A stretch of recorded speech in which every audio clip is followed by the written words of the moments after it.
Hello नमस्कार मेरे सभी प्यारे विद्यार्थियों, आरपीएससी व्यूज़ में आप सभी का स्वागत है। और मैं जोगी सर आप सभी के लिए जो लेकर आ रहा हूं, जो रिट की जो परीक्षा, जो आगामी जो परीक्षा है, मुख्य जो परीक्षा है, उसके संदर्भ में जो राजव्यवस्था जो है, राजव्यवस्था से संबंधित जो भी आपके जो क्वेश्चन है, और ये जो क्वेश्चन है ये कौन से जो टॉपिक से हैं, तो मैं आपको बता देता हूँ कि ये जो टॉपिक जो मैंने लिया है, इसमें महत्वपूर्ण जो संविधान जो संशोधन है, जो बहुत ही आपके लिए बहुत मोस्ट रहने वाले हैं, वही संविधान संशोधनों के जो क्वेश्चन है और उनसे किस प्रकार से क्वेश्चन पूछे जाने की संभावना है, उसी के संदर्भ में मैं ये आपके लिए सेशन लेकर आया हूं। तो जो भी नया बच्चा इस सेशन को देख रहा है वो वीडियो को अंत तक ज़रूर देखे, और मुझे आशा है कि आपके लिए ये जो वीडियो जो रहेगी ये आपके एग्ज़ाम की दृष्टि से बहुत ही महत्वपूर्ण रहने वाली है। तो आप इस वीडियो को अंत तक जरूर देखें, और जो भी नया बच्चा इस सेशन को देख रहा है वो लाइक कीजिएगा, शेयर कीजिएगा, सपोर्ट कीजिएगा। और आप जितना सपोर्ट करोगे हम उनसे आपसे बहुत ज़्यादा सपोर्ट करेंगे। तो आप सब्सक्राइब करते हुए जरूर चलिएगा और वीडियो को अंत तक जरूर देखना है मेरे प्यारे बच्चों। तो चलिए हम बिना देरी के हम स्टार्ट करते हैं। हमारा जो आज का जो सेशन का जो पहला क्वेश्चन है वो ये है भाई, क्वेश्चन आपके सामने स्क्रीन के ऊपर है, और ये कहता है कि भारतीय संविधान में सर्वप्रथम संविधान संशोधन जो है, या हम ये बोले कि संशोधन जो अमेंडमेंट हुआ था पहला, वो किस वर्ष किया गया था। तो वो किस वर्ष में किया गया था, ऐसा पहला क्वेश्चन पूछा गया है। तो आपको ध्यान होगा कि जो पहला जो संविधान संशोधन जो आपने देखा होगा कि जो लैंड रिफॉर्म से संबंधित था, यानी कि जो भी आपकी जो ज़मीनें वगैरह हैं, भूमियाँ वगैरह हैं, उनका सम्मान वितरण करने से संबंधित था ये। और ये बहुत इंपॉर्टेंट क्वेश्चन रहा है ये जो आपका ये संशोधन। तो ये कब किया गया था, ध्यान रखना, पहला संविधान संशोधन 1951 में किया गया था। कब किया गया था, 1951 में किया गया था। और इससे संबंधित ध्यान रखना एक बात और जोड़ी गई थी इसमें, अनुच्छेद जो 19 है उसके तहत वाक स्वतंत्रता एवं अभिव्यक्ति की जो हम जो स्वतंत्रता जो पढ़ते हैं वो भी इसी संशोधन से जुड़ी हुई है। तो अनुच्छेद 19 का जो संबंध है वो भी इसी संशोधन से है। तो हमें ये भी साथ लेकर चलना चाहिए। चलिए अगला क्वेश्चन पूछते हैं, देखते हैं। और अगला क्वेश्चन क्या है, नवंबर 1956 में, नवंबर 1956 में राज्यों एवं केंद्र शासित जो प्रदेश हैं, केंद्र उनका पुनर्गठन हेतु कौन सा संविधान संशोधन विधेयक पारित किया गया था। यानी कि जो अब ये जो बिल है, ये बिल जो लाया गया था ये कौन सा लाया गया था, और बाद में क्या बना था, ये अधिनियम बना था, संशोधन अधिनियम एक्ट बना था। किसके लिए, राज्य और केंद्र शासित जो प्रदेश हैं उनका पुनर्गठन, रीऑर्गेनाइजेशन किया गया था। और ये कब किया गया था, कौन से संविधान संशोधन के तहत। तो ये कौन सा संविधान संशोधन था, 7वां संविधान संशोधन था। और इसी के तहत अगर हम देखें तो ध्यान रखना, ये जो उसमें राज्यों में जो है और राज्यपालों के ऊपर भी एक क्वेश्चन डाला गया था कि एक व्यक्ति एक या एक से अधिक राज्यों का राज्यपाल रह सकता है, नहीं रह सकता है। तो इसी के तहत ये किया गया था कि वो रह सकता है, एक ही व्यक्ति एक या एक से अधिक राज्यों का, दो भी हो सकता है, तीन का भी हो सकता है। तो वो जो मुद्दा है वो भी इसी संविधान संशोधन से जुड़ा हुआ है। तो हमारा आंसर क्या हो जाएगा, 7वां संविधान संशोधन हो जाएगा। चलिए अगले क्वेश्चन के ऊपर बढ़ते हैं। अगला क्वेश्चन है हमारा, राष्ट्रीय न्यायिक नियुक्ति आयोग के गठन हेतु किस संविधान संशोधन अधिनियम को लागू किया गया था। भाई देखो, जो ये नेशनल जो जस्टिस जो है अपॉइंटमेंट कमीशन, यानी कि NJAC, ये लाया गया था कि जो भी हमारे जो न्यायाधीश हैं उनकी नियुक्ति अब राष्ट्रीय न्यायिक नियुक्ति आयोग के तहत की जाएगी। ठीक है। और ये इसके लिए, इस आयोग को लाने के लिए ध्यान रखना, एक संविधान संशोधन किया गया था। क्या किया गया था, एक संविधान संशोधन किया गया था। तो ये संविधान संशोधन जो किया गया था, ध्यान रखना, ये जो लाया गया था ये 2014 में लाया गया था। कब लाया गया था, 2014 में लाया गया था। लेकिन अब वर्तमान में अगर हम देखें तो इसको ध्यान रखना, ये 2015 में इसको निरस्त कर दिया गया है। 2015 में इसको क्या कर दिया है, ख़त्म कर दिया है। अब कॉलेजियम जो सिस्टम जो थी, प्रणाली था, कॉलेजियम प्रणाली थी पहले वाली, वही चल रही है। तो ये जो लाया गया था, ये कौन से संविधान संशोधन के तहत लाया गया था, तो ये लागू किया गया था 99वां संविधान संशोधन के तहत। कौन से संविधान संशोधन के तहत, 99वां संविधान संशोधन के तहत। तो इसको ध्यान रखना, अब ये वो कर दिया गया है, निरस्त कर दिया गया है और 99वां संविधान संशोधन लाया गया था इसके लिए। ठीक है, तो हमारा आंसर हो जाएगा 4। चलिएगा अगला क्वेश्चन हमारा, अगला क्वेश्चन है भारतीय संविधान में संशोधन की कौन सी प्रक्रिया प्रचलित है? संविधान में संशोधन की कौन सी प्रक्रिया प्रचलित है? अब तो देखो, एक तो हो सकता है कि भाई साधारण बहुमत से हो, यानी कि 50% प्लस 1, यानी कि जितनी भी सीटें हैं, जितने भी उपस्थित हैं उसमें से 50% से एक अधिक जो भी वोट डालेगा वो होता है साधारण बहुमत। एक होता है विशिष्ट बहुमत। क्या होता है? एक विशिष्ट यानी कि विशेष बहुमत भी बोल सकते हो आप इसको। तो यानी कि उपस्थित सदस्यों में से क्या 2/3 भाग, कितना? उपस्थित सदस्यों का 2/3 भाग। और एक होता है कि भाई जो विशेष बहुमत के साथ अगर हम आधे राज्यों के विधानमंडलों की सहमति, यानी कि मैं बता दूं कि 17 राज्य डिसाइड कर रखे हैं उन्होंने कि जो 28 राज्यों में से 17 राज्य सहमत हैं और विशेष बहुमत यानी कि 2/3 बहुमत हैं, तो उसको बोला जाता है आधे राज्यों के विधानमंडलों सहित विशेष बहुमत के साथ। तो ये पूरा नाम नहीं लिखा हुआ है, तो यहाँ पे इसको जोड़कर इसका आधा भाग लिख दिया है। तो यहाँ पर अगर हम देखें तो संविधान संशोधन में तीनों ही प्रक्रिया प्रचलित में, साधारण बहुमत के द्वारा भी, विशेष बहुमत के द्वारा भी, और विशेष बहुमत प्लस में आधे राज्य। ठीक है, तो ये भी प्रचलित है, यानी कि इस प्रक्रिया को, इस प्रोसेस को भी लिया गया है। वैसे संविधान में अगर आप देखोगे तो अनुच्छेद जो 368 के तहत केवल 2 के तहत ही संविधान संशोधन होता है, एक विशिष्ट बहुमत के तहत और एक कौन सा? आधे से अधिक राज्यों के लिए, तो से के साथ। तो ये 2 ही का ही उल्लेख मिलता है, ये 3 साधारण बहुमत है, ये राज्यों के संदर्भ में लागू नहीं होता है, ध्यान रखना। तो हमारा आंसर तीनों है, आंसर क्या आ जाएगा? 4 हो जाएगा। चलिए अगला क्वेश्चन है हमारा, भारतीय संविधान का स्वरूप क्या है? भारतीय संविधान का स्वरूप क्या है? अगर आप देखोगे तो संविधान की अगर विशेषताओं, इम्पोर्टेंस की बात करोगे या विशेषताओं को देखोगे, तब उसमें आपको पता चलेगा कि भारत का जो संविधान है वो लचीला है या कठोर है, लचीला एवं कठोर का सम्मिश्रण है। तो देखो, भारत का जो संविधान है ना वो लचीला भी है, ध्यान रखना, और कठोर भी है, यानी कि कई मामलों में कठोर है, कई मामलों में लचीला है, यानी कि दोनों का क्या पाया जाता है? मिश्रण पाया जाता है, तो सम्मिश्रण है। अब यहाँ पे देखो, अगर हो सकता है कि आपके पास ऐसे पूछ ले कि केवल जो शब्द है ना, केवल लगा रखा है, केवल लचीला, तो इसका मतलब होता है कि वो कठोर नहीं है। और केवल कठोर लगा रखा है तो केवल कठोर का मतलब कि वो लचीला नहीं है, वो केवल कठोर है। तो ऐसा नहीं है, वो इस केवल जो शब्द लगाने के कारण ये दोनों ऑप्शन क्या हो जाते हैं? गलत हो जाते हैं। तो ध्यान रखना, लचीला भी है और कठोर भी है, तो इनका दोनों का जो है संयोग जो बनाया गया है वो 3 में बनाया गया, लचीला और कठोर का सम्मिश्रण है। तो हमारा आंसर क्या आ जाएगा? 3 हो जाएगा। चलिए अगले क्वेश्चन के ऊपर बढ़ते हैं, और अगला क्वेश्चन है हमारा,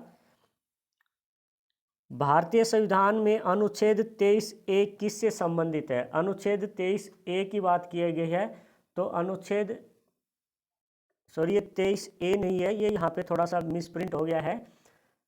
तो अगर हम यहाँ पे देखें तो ध्यान रखना, ये 2, 3 और 4 है। ये क्या है? 2, 3 और 4, यानी कि अनुच्छेद 2, अनुच्छेद 3 और अनुच्छेद 4, ये पूछा गया है कि ये 2, 3, 4 यानी कि तीनों अनुच्छेद किससे संबंधित हैं। तो देखो, तो 2 और 3 जो है वो ध्यान रखना, अगर आपने देखा होगा कि अनुच्छेद 1 से लेकर 4 तक का जो अनुच्छेद है वो ध्यान रखना, वो संघ एवं राज्यों से संबंधित है। किससे? संघ एवं राज्यों से संबंधित है। तो देखिए, भारतीय संघ की बात कर रहा है यहाँ पे, जबकि यहाँ पे राष्ट्रपति निर्वाचन है, ये हो नहीं सकता है। ठीक है, नागरिकता नहीं है, क्योंकि नागरिकता का जो उल्लेख मिलता है 5 से 11 तक मिलेगा हमें। ठीक है, राष्ट्रपति का जो निर्वाचन है वो देखेंगे तो 52 से आगे मिलेगा। और भारतीय संघ जो है वो ध्यान रखना, वो संसद के बारे में बात कर रहा है, जबकि यहाँ पे 2 और 3, 4 हैं वो नए राज्यों की प्रस्तुति, 2, 3 के तहत सीमा परिवर्तन और 4 के तहत निर्माण की बात की गई है। तो हमारा आंसर क्या आ जाएगा? 4 हो जाएगा। तो ये मिस प्रिंट हो रखा है मेरे प्यारे बच्चों, ध्यान रखना, 2, 3, 4 अनुच्छेद हैं ये। ठीक है, चलिए अगले क्वेश्चन के ऊपर बढ़ते हैं, और अगला क्वेश्चन है, आपसे ये पूछा गया है कि विशिष्ट बहुमत का तात्पर्य क्या है? विशिष्ट बहुमत का तात्पर्य क्या है, यानी कि हम विशिष्ट बहुमत किसे कहेंगे। तो मैंने पिछला जो क्वेश्चन आया था हमारे पास उसमें मैंने बताया था कि विशिष्ट बहुमत का मतलब क्या है, 2/3 बहुमत। अब 2/3 बहुमत देखेंगे हम तो ध्यान रखना 2/3 बहुमत कौन से होंगे, यानी कि कुल जो सदस्य संख्या है, बहुमत कुल सदस्य संख्या का जो बहुमत है उसका 2/3, या उपस्थित मतदान में भाग लेने वालों का, जो उपस्थित मतदान में भाग लेने वालों का 2/3 बहुमत। यानी कि अगर देखो एक सभा में अगर मैं बात करूं कि वहां पर 154 सदस्य बैठे हैं, ठीक है, तो या तो हो सकता है कि भाई ये मान लो कि कुल जो सदस्य हैं 154, इनका 2/3 कर लो, या फिर क्या है कि उपस्थित मतदान में भाग लेने वाले। अब जरूरी नहीं है कि 154 की 154 भाग लेंगे, कई तो इसका न्यूट्रल भी रहना चाहते हैं कि भाई ना हम वोट डालेंगे और नहीं करेंगे। तो वोट मान लीजिए उन्होंने डाला, 140 सदस्यों ने क्या किया, वोट डाला, तो अब 140 जो है उपस्थित मतदान में भाग लेने वाले 140 हैं, और बाकी जो है आपके 14 उन्होंने न्यूट्रल रहा है, न वोट के खिलाफ जाएंगे न पक्ष में जाएंगे, तो वो न्यूट्रल माने जाएंगे, उनके वोट काउंट नहीं है। तो अब वो 2/3 इसका होगा, और इसका जो 2/3 काट कर जो निकालेंगे जो संख्या आएगी वो विशेष बहुमत हो जाएगा। तो हमारा आंसर क्या आ जाएगा, 2 हो जाएगा। तो विशिष्ट बहुमत का तात्पर्य क्या है, कुल सदस्य संख्या का बहुमत, या फिर उपस्थित जो मतदान में भाग लेने वाले हैं उनका 2/3 बहुमत। चलिए अगला क्वेश्चन है, संविधान संशोधन की प्रक्रिया किस अनुच्छेद में है, किस अनुच्छेद में है कि भाई जो संविधान संशोधन होता है यानी कि कॉन्स्टिट्यूशन अमेंडमेंट जो होता है वो कौन से अनुच्छेद में होता है। तो ध्यान रखना 368 के तहत होता है। कौन से में, अनुच्छेद 368 में। और मैंने बताया था ना 2 तरह के, ध्यान रखना, संशोधन की प्रक्रिया है संविधान संशोधन की, एक तो विशेष बहुमत से और एक होता है विशेष बहुमत, विशेष बहुमत प्लस में आधे से अधिक राज्य, यानी कि 17 राज्य उन्होंने डिसाइड कर रखे हैं, एक ये और एक ये और एक ये, 2 तरह के होते हैं, ठीक है। ये कहाँ से लिया गया है, दक्षिण अफ्रीका से लिया गया है। कहाँ से लिया गया है, दक्षिण अफ्रीका से। चलिए अगला क्वेश्चन हमारा, अगले क्वेश्चन पे बढ़ते हैं, और क्वेश्चन नंबर क्या कह रहा है, भारत के राष्ट्रपति का निर्वाचन कौन से अनुच्छेद में वर्णित है। यानी कि जो राष्ट्रपति का जो निर्वाचन होता है, ये हमें पता है कि भाई राष्ट्रपति का क्या होता है, भाई चुनाव होता है। अब जो चुनाव होता है वो कौन से अनुच्छेद में है। अब 52 में अगर हम देखेंगे तो उसमें लिखा हुआ होता है कि भारत का एक राष्ट्रपति होगा। क्या होगा, भारत का एक राष्ट्रपति होगा, ठीक है। और जो 54 है अगर हम देखेंगे, 53 है, तो 53 में क्या लिखा हुआ है, जो राष्ट्रपति है वो कार्यपालिका का प्रमुख होगा, कार्यकारी जो पालिका है उसका क्या होता है, प्रमुख होगा, ये बात लिखी हुई है। और 54 में क्या लिखा गया है कि राष्ट्रपति के जो का चुनाव होगा, और वो चुनाव किस प्रकार से होगा, तो ध्यान रखना अप्रत्यक्ष रूप से होगा। कैसे, अप्रत्यक्ष रूप से होगा, ध्यान रखना, इनडायरेक्टली रूप से, ठीक है। तो ध्यान रखना चुनावों की बात की गई है, अनुच्छेद 54 में की गई है, ठीक है, ध्यान रखना इस चीज़ का। तो क्लियर हो गया इतनी बात, तो ध्यान रखिएगा इस चीज़ का। अगला क्वेश्चन देखो, संघ और राज्यों के विधायी संबंध भारतीय संविधान के किस भाग में, यानी कि संघ और राज्यों के बीच में अगर हम देखेंगे तो जो वो संबंध जो दर्शाए गए हैं वो कौन से भाग में है, भाग की पूछा गया है, भाग की बात की गई है। तो आपको संघ और राज्यों के बीच संबंध जो है, ऐसा जो आपको पूरे भाग का ही नंबर आपको नाम मिल जाएगा, टाइटल, वो कौन से में है, भाग 11 में है। वो कौन से में, भाग 11 में उसका उल्लेख किया गया है, ठीक है। चलिए अगले क्वेश्चन के ऊपर बढ़ते हैं, और अगला क्वेश्चन हमारा, भारतीय संविधान संशोधन प्रक्रिया की किन आधारों पर आलोचना की जाती है, किन आधारों पर हम उसका अवहेलना करते हैं, एक प्रकार से आलोचना करते हैं। तो बताओ भाई, तो देखो किस प्रकार से, कि राज्य विधानमंडलों के पास पहल की शक्ति नहीं है। सही है भाई, संविधान संशोधन करने के लिए जो भी राज्य विधानमंडल है उनके पास शक्ति नहीं है पहल करने की, भाई इसमें संविधान संशोधन करो। तो पहल कौन करेगा, राज्यसभा या लोकसभा। जनमत संग्रह की व्यवस्था का अभाव है, ये भी बिल्कुल सही बात है। जनमत संग्रह यानी कि सभी को, जनताओं का से संग्रह, सर्वे करवाया जाए और जनता के हिसाब से होना चाहिए, जबकि ऐसा नहीं है, वो संसद के द्वारा होता है। राज्य विधानमंडलों की पुष्टि है तो समय सीमा निर्धारित नहीं है, ये भी बात सही है, कोई टाइम टेबल नहीं है भाई राज्य विधानमंडलों की जो पुष्टि हेतु समय, यानी कि जो भी विधानमंडल है उनका जो है समय कितना रहेगा कितना नहीं हुआ रहेगा, कोई पुष्टि नहीं की गई है कि भाई, ठीक है ना। तो ये भी सही है। तो ये, और इसमें हमारा आंसर क्या आ जाएगा, उपरोक्त तीनों की तरह से हम इसकी क्या कर सकते हैं, अवहेलना कर सकते हैं, आलोचना कर सकते हैं। अगला क्वेश्चन हमारा, भारतीय संविधान में प्रथम संशोधन कौन सा था, प्रथम संशोधन कौन सा था। तो हमने देखा था जो हमारा जो क्वेश्चन आता है कि वो कब किया गया था, तो वो ध्यान रखना, पहला संविधान संशोधन कब किया गया था, 1951 में किया गया था। वो किससे संबंधित था, मैंने बताया था कि भूमि सुधार यानी कि लैंड रिफॉर्म बताया था, है ना। लैंड रिफॉर्म को इंग्लिश हिंदी में क्या बोलते हैं, भूमि सुधार। और जमींदारी उन्मूलन यानी कि जिन लोगों के पास ज़्यादा ज़मीन थी उनका जो है गरीब जो ज़मीन भूमिहीन जो वंचित किसान थे उनको दे दी गई थी। तो इसी को बोला गया जमींदारी उन्मूलन, यानी कि जो जागीरदार बड़े बड़े जो बने हुए थे उनका निपटारा करना था, ठीक है। तो अधिनियमों से संबंधित थी, तो ये हमारा ऑप्शन हो जाएगा, ठीक है। चलिए अगला क्वेश्चन है, वह कौन सा संशोधन था जिसमें ऐसा प्रावधान किया गया था कि बेवाड़ी क्षेत्र पाकिस्तान, ये बेवाड़ी नहीं है भाई, ये बेरूबाड़ी क्षेत्र है, ठीक है ना, बेरूबाड़ी, ठीक है ना, बेरूबाड़ी क्षेत्र है, पाकिस्तान को समझौते के अनुसार सौंपा जा सके। यानी कि जो अब वर्तमान में ये सौंप दिया गया है, अगर हम देखें तो ध्यान रखना, वैसे देखें तो ये सौंप दिया गया है। और ये कौन से संविधान संशोधन के तहत ऐसा प्रावधान किया गया था, अगर तो हम देखें तो जो ये संविधान संशोधन की अगर हम बात करें तो ध्यान रखना, ये 9वां संविधान संशोधन के तहत ये पाकिस्तान को सौंप दिया गया था। वर्तमान में अगर हम देखें तो ये ध्यान रखना, ये बांग्लादेश में है, किस में है, बांग्लादेश में के अंतर्गत आता है, ठीक है। कुछ हिस्सा है वो बांग्लादेश को दे दिया और बांग्लादेश का कुछ हिस्सा भारत ने ले लिया है, यानी कि अदला बदली की गई थी। चलिए अगला क्वेश्चन है, गोवा दमन और दीव को भारत का अंग किस संशोधन द्वारा घोषित किया गया था, यानी कि कौन से संविधान संशोधन के तहत इन तीनों को भारत का अंग बनाया गया था या हिस्सा बनाया गया था, बताओ भाई कौन से के तहत बनाया गया था, ठीक है। तो ध्यान रखना, ये कौन से के तहत, 12वां संविधान संशोधन 1961 में हुआ था और उसके तहत तीनों को यूटीआई बनाया गया था, यूटी बनाया गया था, यानी कि यूनियन टेरिटरी, केंद्र शासित प्रदेश बनाया गया था। अगला क्वेश्चन देखो भाई, अगला क्वेश्चन हमारा,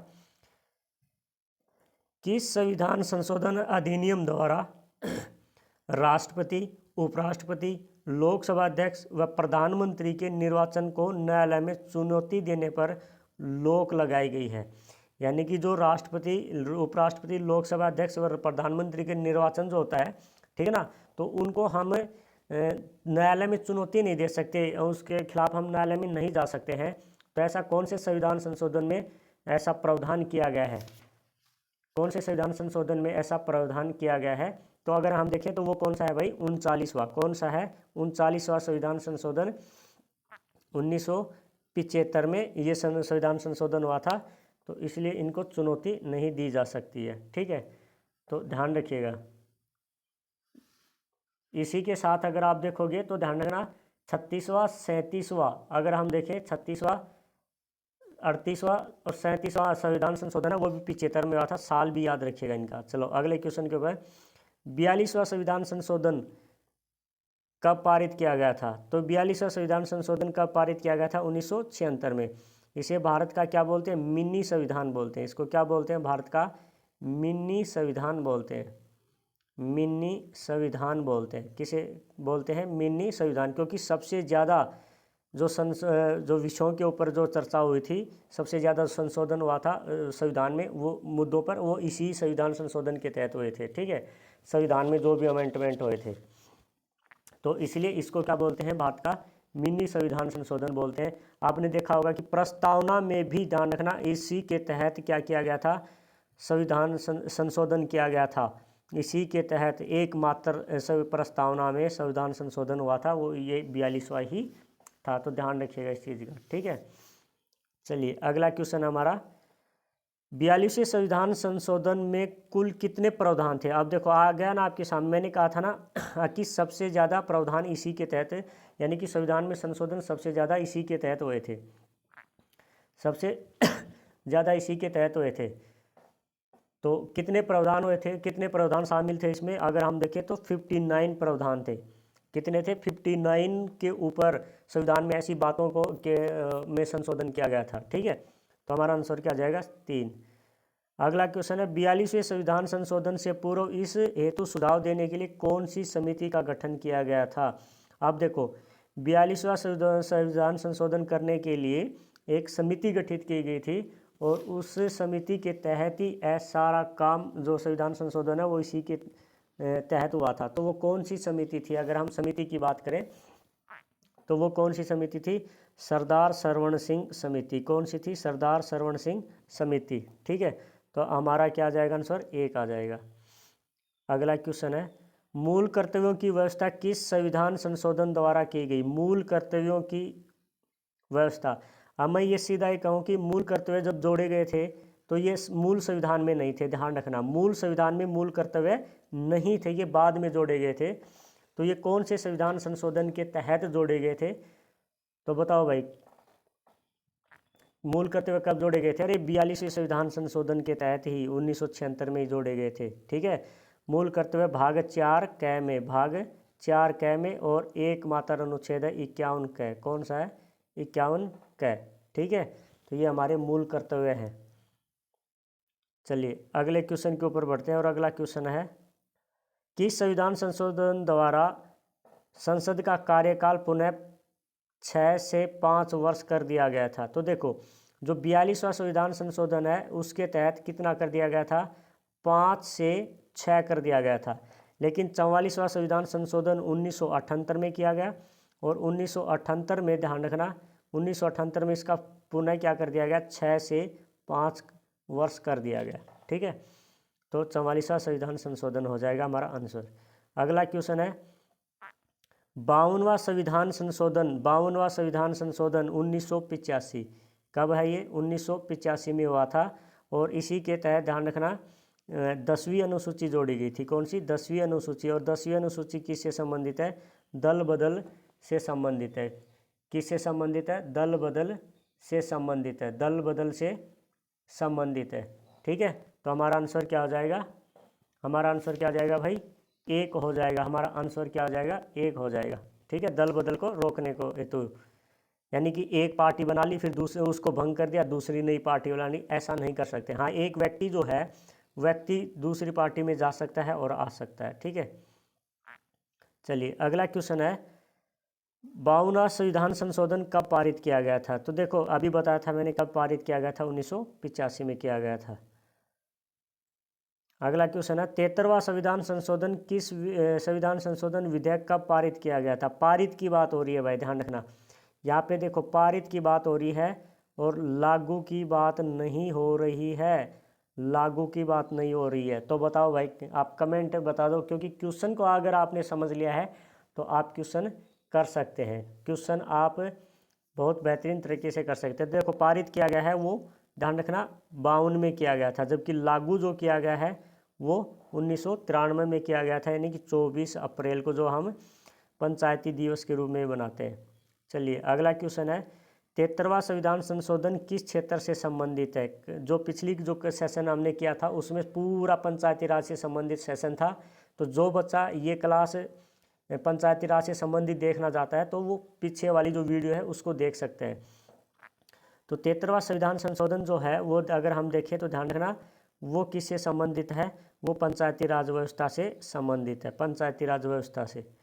अगला क्वेश्चन है 74वां संविधान संशोधन कब पारित किया गया था? अब देखो इसमें भी पारित की बात आ रही है, तो ये दोनों एक साथ पारित हुए थे 92 में, जबकि लागू की बात आए तो लागू कब हुआ था? 94 में। कब हुआ था लागू? 1994 में हुआ था। अगला क्वेश्चन है 74वां संविधान संशोधन किस क्षेत्र से संबंधित था? तो जैसे 73वां पंचायती राज व्यवस्था से साथ था, तो ये किससे संबंधित है? नगर पालिका से संबंधित है। किससे? नगर पालिका या शहरी निकाय से भी आ सकता है, आपका शहरी निकाय से भी आ सकता है, तो ध्यान रखना इस चीज़ का।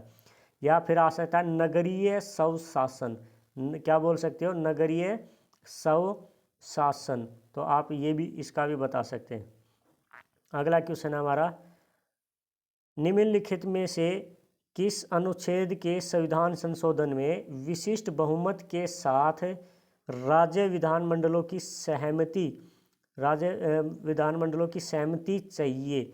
अब हमारे पास एक ऐसे अनुच्छेद हैं, ध्यान रखना, जिसमें विशेष बहुमत यानी कि 2/3 तो चाहिए ही चाहिए सदस्यों का सहमति, और उसके साथ में क्या चाहिए, स्टेट का सहमति भी चाहिए, यानी कि राज्यों की भी सहमति चाहिए आधे से, ध्यान रखना। तो आधे से अधिक यानी कि 17 राज्यों की बात हो रही है यहाँ पे। तो 17 राज्यों की बात हो रही है, तो ये कौन सा आ जाएगा, अगर आप देखोगे तो ध्यान रखना वो अनुच्छेद कौन सा है, 54 और 55 है। यानी कि जो राष्ट्रपति है, राष्ट्रपति के निर्वाचन से संबंधित है, ध्यान रखना, है ना। और जो ये है, ये उसके कार्यों से फिर संबंधित है।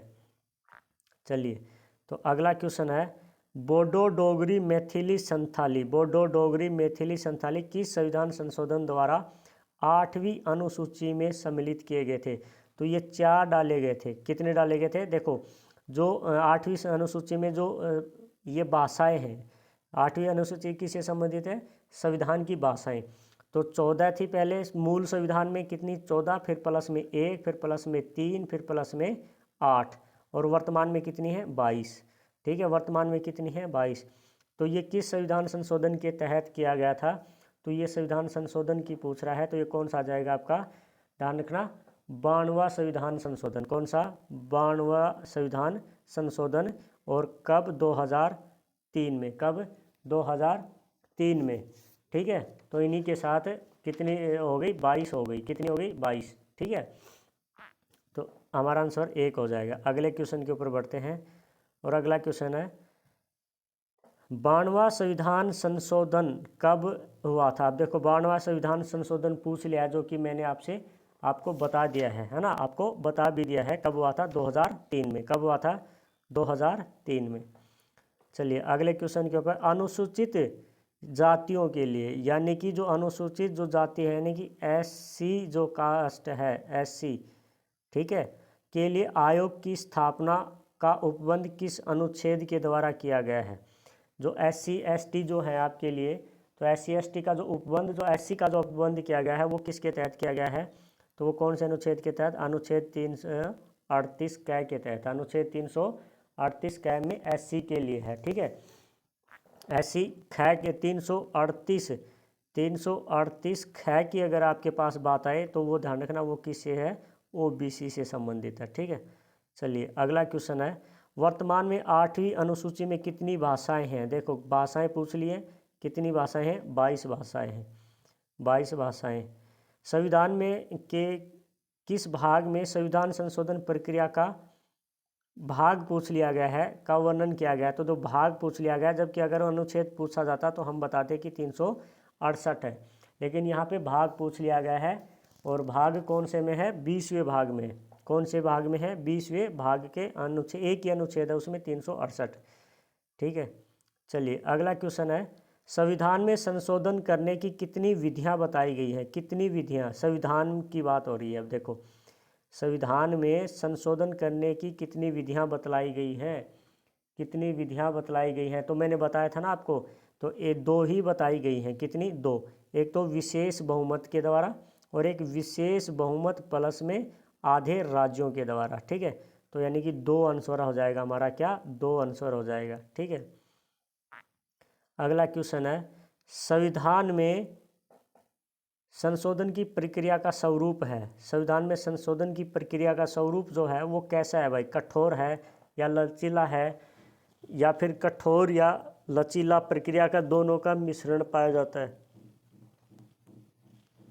बताओ भाई। तो देखो, हमारा जो संविधान है वो ध्यान रखना, न कठोर है न लचीला है, यानी कि लचीला भी है कठोर भी, हम वो बोल सकते हैं, यानी कि मिश्रण पाया जाता है। तो हमारा आंसर क्या आ जाएगा, 3 हो जाएगा। ठीक है, तो हमारा आंसर क्या आ जाएगा, 3 हो जाएगा। चलिए, अगले क्वेश्चन के ऊपर बढ़ते हैं, और अगला क्वेश्चन हमारा, संविधान संशोधन विधेयक पर दोनों सदनों में मतभेद होने पर किस प्रकार के संशोधन विधेयक की स्थिति में संसद की संयुक्त बैठक बुलाई जा सकती है। भाई, संविधान संशोधन विधेयक है हो रहा है, और दोनों सदनों में मतभेद हो गया है। ठीक है, तो मान लीजिए ये लोकसभा है और ये राज्यसभा है, तो यहाँ पे संविधान संशोधन विधेयक पारित हुआ, फिर यहाँ पे गया, तो इनमें मतभेद हो गया। तो ऐसी स्थिति में अनुच्छेद 108 के तहत दोनों की क्या बुलाएगा, संयुक्त बैठक बुलाएगा, कौन, राष्ट्रपति। तो कौन से ऐसा संविधान संशोधन विधेयक है जिसके तहत ऐसा बैठक बुलाई जा सकती है, बैठक बुलाई जा सकती है? तो वो किसके तहत बुलाई जा सकती है? अगर आप देखोगे तो ध्यान रखना, केवल साधारण बहुमत प्रक्रिया जो हो रही है उसी के तहत बुलाई जा सकती है। विशेष बहुमत की जो प्रक्रिया उसमें नहीं बुलाई जाएगी। विशेष बहुमत एवं आधे से अधिक राज्यों की स्वीकृति वाला है उसके तहत भी नहीं बुलाई जाएगी। केवल जो साधारण बहुमत प्रक्रिया है उसी के तहत। अगला क्वेश्चन है, संविधान का मूल ढांचा सर्वोच्च न्यायालय ने किस वाद में निर्धारित किया गया है? यानी कि जो संविधान का जो बेसिक जो स्ट्रक्चर है वो सुप्रीम कोर्ट ने कौन से वाद के बाद में निर्धारित किया गया है कि भाई बेसिक स्ट्रक्चर को छोड़कर हम संविधान संशोधन कर सकते हैं। ठीक है, तो ऐसा वाद जो है उससे पहले भी वाद आए थे लेकिन उनमें नहीं कहा गया है। तो ये केशवानंद भारती बनाम केरल राज्य वाद हुआ था, उसके बाद ने हम ये कह सकते हैं कि संविधान का बेसिक जो स्ट्रक्चर है उसकी परिभाषा दी गई थी। उसमें बताया गया कि बेसिक स्ट्रक्चर क्या है। तो वो वाद 1973 का है, ये 1973 का है। ठीक है, और इसका जजमेंट 24 अप्रैल को आया था। कब आया था? 24 अप्रैल को। अगला क्वेश्चन है, संविधान में निम्न में से कौन से शब्द 42वें संविधान संशोधन के द्वारा जोड़ा गया है? कौन सा जोड़ा गया है जो 42वें संविधान संशोधन के तहत जोड़ा गया है? जोड़ा गया है की बात पूछ रहा है। तो ध्यान रखना, 42वें संविधान संशोधन के तहत ध्यान रखना प्रस्तावना में, कहाँ पर? प्रस्तावना में, प्रिम्बल में अखंडता, पंथनिरपेक्ष और समाजवाद यानी कि तीनों ही जोड़े गए हैं। तो हमारा आंसर क्या आ जाएगा? डी आ जाएगा। अगला क्वेश्चन है, भारत में पंचायती राज की स्थापना किस संविधान संशोधन द्वारा की गई थी? देखो, पंचायती राज की स्थापना, तो वो कौन सा आ गया? अगर हम देखें तो कौन सा आ जाएगा? 73वां संविधान संशोधन हो जाएगा। कौन सा आ जाएगा? 73वां संविधान संशोधन। ठीक है, बहुत ईजी क्वेश्चन है।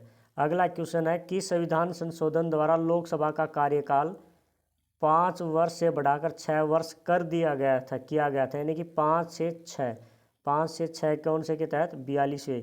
और 6 से 5, 6 से 5 पूछे तो 44वां। ठीक है, चलिए अगला क्वेश्चन है, संविधान में 9वीं अनुसूची को किस संविधान संशोधन द्वारा जोड़ा गया था? 9वीं जो अनुसूची है उसके तहत कौन सा संविधान संशोधन किया गया था? तो पहला जो संविधान संशोधन जो किया गया था 1951 में, उसके तहत ध्यान रखना, उसके तहत 9वीं अनुसूची जोड़ी गई थी। तो आप ध्यान रखिएगा इसका। और 10वीं अनुसूची है 52वां संविधान संशोधन 1985 में। और 11वीं और 12वीं जो है ध्यान रखना 73 और 74वां 92 में, ये अनुसूचियां हैं। तो मूल संविधान में केवल 8 अनुसूचियां थी, ये बात भी ध्यान रखना। अगला क्वेश्चन है, ओडिशा का नाम उड़ीसा किस संविधान संशोधन के द्वारा किया गया है? तो ये जो संविधान संशोधन जो किया गया है कौन से संविधान संशोधन के तहत किया गया है? अगर हम इसकी बात करें तो ध्यान रखना, तो ये 96वां जो संविधान संशोधन है, कौन सा? 96वां संविधान संशोधन जो हुआ था 2011 में हुआ था। और उसमें ध्यान रखना, उसमें इसमें क्या कहा गया है कि जो संविधान की जो 8वीं जो अनुसूची है उसमें जो उड़िया जो भाषा है ना, उड़िया भाषा, ठीक है ना, उसका नाम बदल के क्या ओडिया भाषा लिखा गया। उड़िया की जगह क्या लिखा गया? ओडिया। और उड़ीसा का नाम क्या कर दिया? ओडिशा। क्या कर दिया? ओडिशा। ठीक है, तो क्या नाम कर दिया गया? ओडिशा राज्य। ठीक है, चलिए अगला क्वेश्चन है,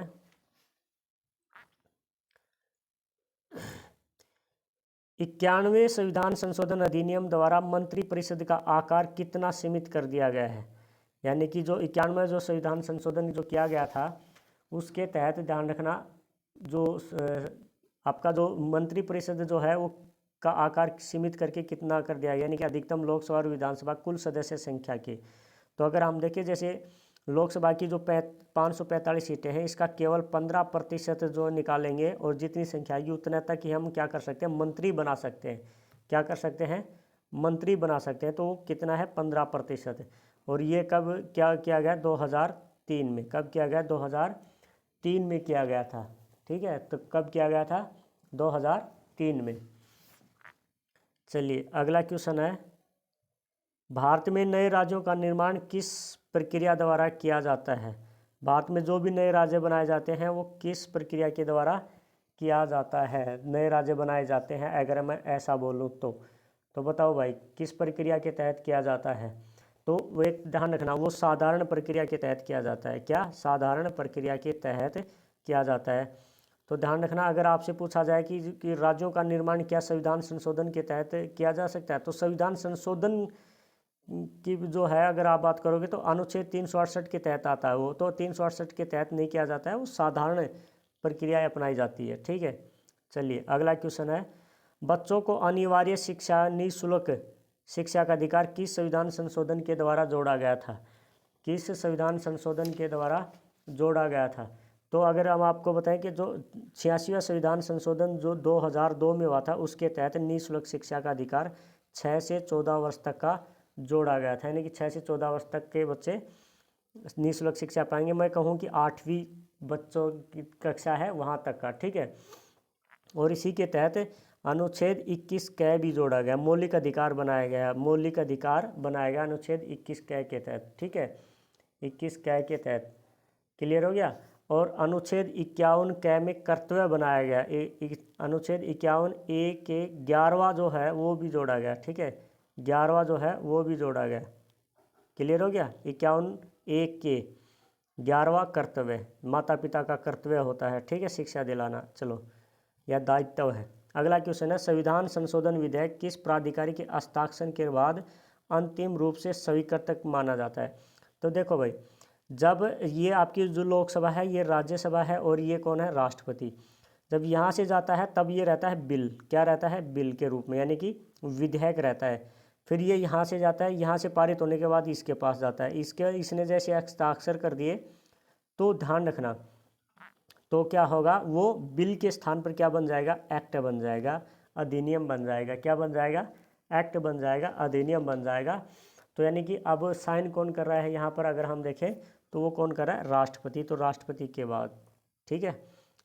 अगला क्वेश्चन है, संविधान में 12वीं अनुसूची किस संविधान संशोधन द्वारा जोड़ी गई? 12वीं अनुसूची की बात कर रहा है, तो 12वीं अनुसूची के कब मैंने बताया था कि 74वां, और 11वीं की बात करें तो 73वें संविधान संशोधन के तहत। ठीक है, तो ये हमारा आंसर क्या जाएगा?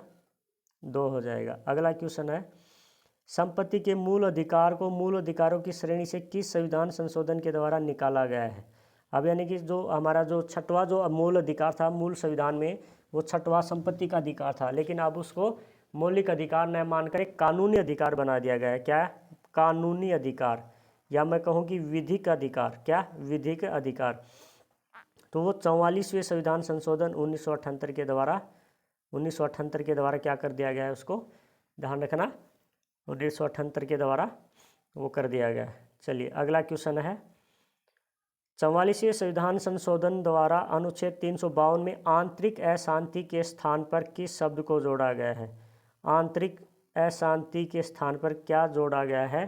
पहले अनुच्छेद 352 में जो आंतरिक अशांति बोला जाता था कि कोई भी अगर किसी भी प्रकार का विद्रोह हो जाता है तो उसके स्थान पर वो जोड़ दिया गया है सशक्त विद्रोह। क्या बुक जोड़ दिया गया है? सशक्त विद्रोह जोड़ दिया गया है। भाई हम सशक्त विद्रोह जो होगा तब हम 352 अनुच्छेद का प्रयोग करेंगे, इमरजेंसी लागू करेंगे। ठीक है, पहले क्या था? आंतरिक अशांति।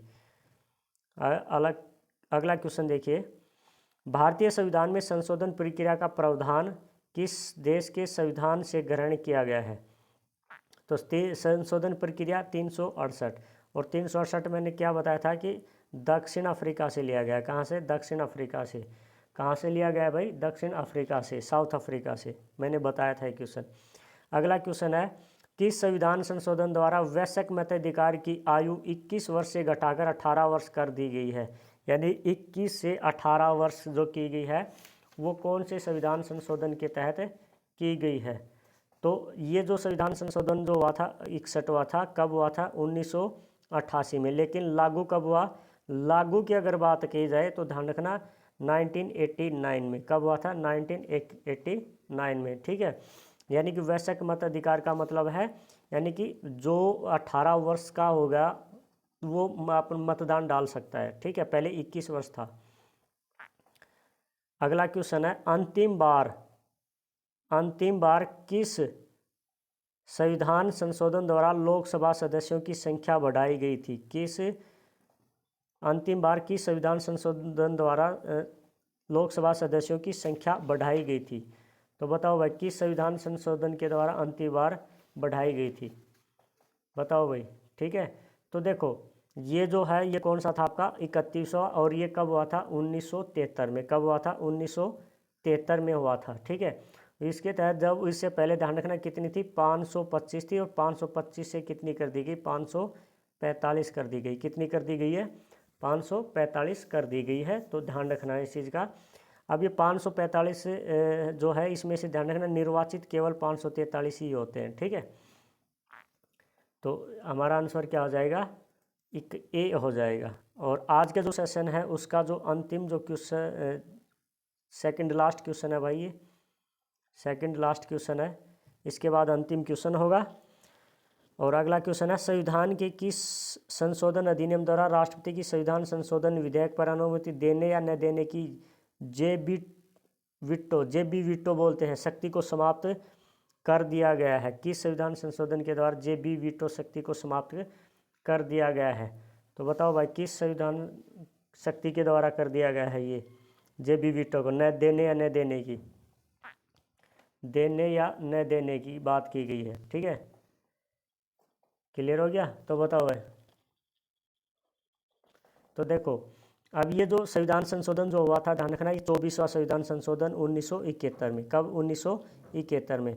तो इसके तहत जो जे बी वीटो का मतलब था कि राष्ट्रपति उसके ऊपर न तो हाँ हस्ताक्षर करेगा और न ही मना करेगा, वो अपने पास रख लेगा, जेब में रख लेगा एक प्रकार से। तो अब वो जो शक्ति है वो समाप्त कर दी गई है। ध्यान रखना क्या कर दी गई है, समाप्त कर दी गई है। अब राष्ट्रपति को ध्यान रखना अनुमति देना आवश्यक हो गया है, या तो ना करे या हाँ करे, दो में ही करेगा। ठीक है, तो यानी कि कंफ्यूज में नहीं रख सकता अब इसको। तो क्या हो जाएगा हमारा बी हो जाएगा। अगला क्वेश्चन है, और ये आज के इस सेशन का जो है अंतिम क्वेश्चन है मेरे प्यारे बच्चों। तो चलिए अगले क्वेश्चन को देखते हैं। क्या राष्ट्रपति संसद के दोनों सदनों द्वारा साधारण बहुमत से पारित संविधान संशोधन विधेयक पर हस्ताक्षर करने से इनकार कर सकता है। अब देखो राष्ट्रपति जो है वो संसद के दोनों सदनों द्वारा साधारण बहुमत से पारित कर दिया गया है कोई भी विधेयक है। ठीक है, ध्यान रखना। तो ध्यान रखना उसके ऊपर हस्ताक्षर करने से मना कर सकता है या नहीं कर सकता है। तो बताओ भाई मना कर सकता है या नहीं कर सकता है, बताओ। क्या राष्ट्रपति कर सकता है इनकार, कर सकता है हस्ताक्षर करने से इनकार कर सकता है, नहीं कर सकता भाई, क्या नहीं कर सकता है। ठीक है ना, क्या नहीं कर सकता है, ध्यान रखना इस चीज़ का। ठीक है, तो हमारा आंसर क्या आ जाएगा नहीं में आ जाएगा। आंसर क्या आ जाएगा नहीं में आ जाएगा। तो चलिए आज का जो सेशन है वो यहीं पे समाप्त करते हैं। और जो भी नया बच्चा इस वीडियो को देख रहा है वो लाइक कीजिएगा, शेयर कीजिएगा और सब्सक्राइब जरूर करते हुए चलेगा। मिलते हैं कल नए सेशन के साथ, एक नए टॉपिक के साथ। जय हिंद, जय भारत।